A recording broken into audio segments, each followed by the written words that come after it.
بسم الله الرحمن الرحيم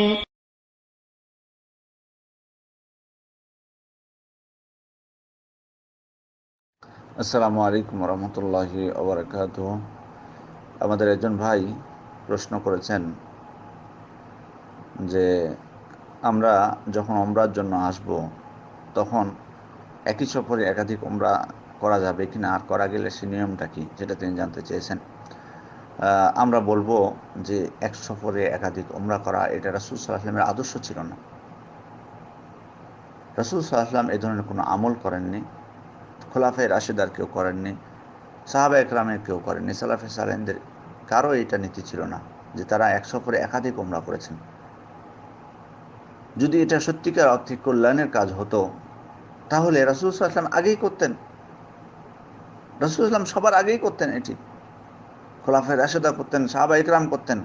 কিন্তু যখন আমরা কোনো প্রমাণ পাচ্ছি না তাদের থেকে যে তারা এই ধরনের কোনো কাজ করেছেন, তাহলে আমাদেরকে বুঝতে হবে যে এটা থেকে আমাদেরকে দূরে থাকতে হবে। এর বেশি কিছু বলার প্রয়োজন নেই।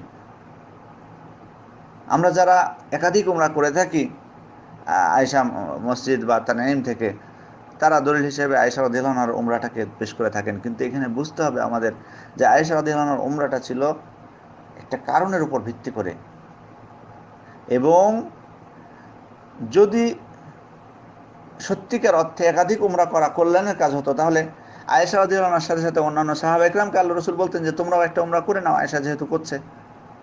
শুধু তাই নয়, আয়েশা রাদিয়াল্লাহু আনহার সাথে তার ভাইকে মাহরাম হিসেবে পাঠিয়েছিলেন, তার ভাইও পর্যন্ত উমরা করেননি। তাহলে বোঝা যাচ্ছে যে একশো পরে একাধিক উমরা করার কোনো ভিত্তি নেই, কোনো ভিত্তি নেই। এমনকি রাসূল সাল্লাল্লাহু আলাইহি ওয়াসাল্লাম মক্কা বিজয়ের সময় 19 দিন অবস্থান করেছিলেন মক্কায়, তিনি একবারও তানঈমের যে ইনাম বেঁধে এসে উমরা করেননি। সাহাবা একরামদের থেকেও এটি প্রমাণিত হয় না। বিধায় আমাদেরকে রাসূল সাল্লাল্লাহু আলাইহি ওয়াসাল্লাম যেভাবে ইবাদত করতে শিখিয়েছেন সেভাবেই আমরা ইবাদত করব, এবং এটি এর মধ্যে আমাদের জন্য কল্যাণ নিহিত রয়েছে, এই জিনিসটি আমাদের বোঝা লাগবে। আশা করি বিষয়টি ক্লিয়ার হয়েছে। আসসালামু আলাইকুম ওয়া রাহমাতুল্লাহি ওয়া বারাকাতুহু।